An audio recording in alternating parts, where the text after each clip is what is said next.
Hey yo, what's up? It's Olab Kaluto at isang magandang good morning sa inyong lahat mga ka-Olab Kaluto. So for today's recipe natin is magluluto nga pala tayo ng shotanghon. So nag-request nga pala yung ating bossing dyan. At maraming salamat nga pala sa mga bumati kay Olab Kaluto kahapon. At sa mga nag-sponsor, salamat sa inyo.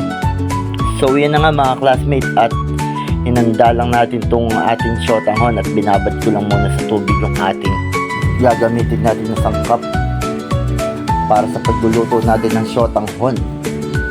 So shoutout nga pala sa mga may hangover dyan. Siguradong napapaiyak kayo ngayon sa kalasingan kagabi dahil nasulot kayo, dahil nag-sponsor kay Olab Kaluto. So habang hinihintay natin yung ating pinakuloong chicken ay nag-diet na muna si Olab dyan mga ka-classmate. Ang sa ganun isang kutsana lang natin yan at dire-diretso na lang tayo. Pasensya na rin nga pala sa mga hindi ko nabigyan ng handada kasi alam mo naman maraming tropa si Olab lalo na yung mga classmate natin na hindi pa nakapunta dahil busy nga at may pasok daw sila sa trabaho.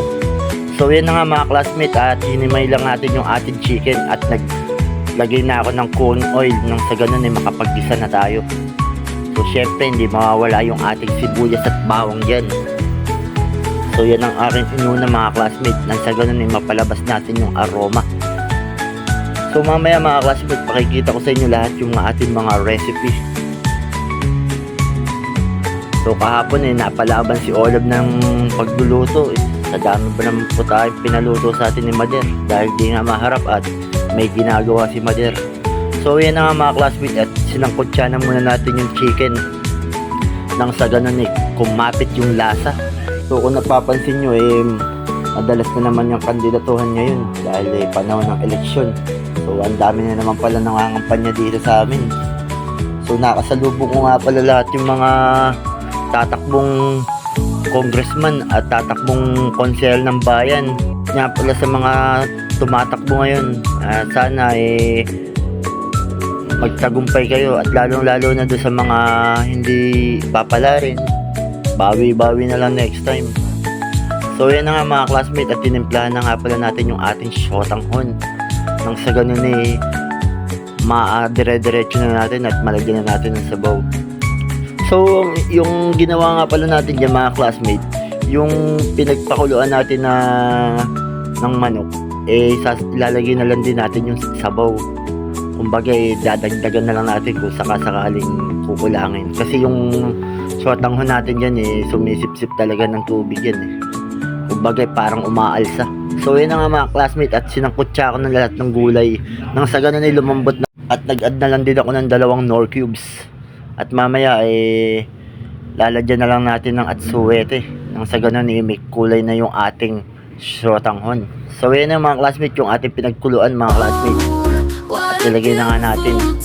So kung kukulangin man yan mag-a-add na lang tayo ng konting tubig. So yun na nga yung pampakulay natin, at nilagay na natin sa konting tubig na mainit at hinalo lang natin to nang sa ganun mabalance na yung kulay. So yun na mga classmate, at nilagay na natin kasi alam natin na kakapusin talaga yan lalo na pagka shotanghon dahil sumisipsip nga ng sabaw yan. So yan yung aking binabad mga classmate na shotanghon, at mamaya pwede na natin i-serve to mga classmate. So mga ganito ba naman lalo na talaga pagka may hangover ka sigurado.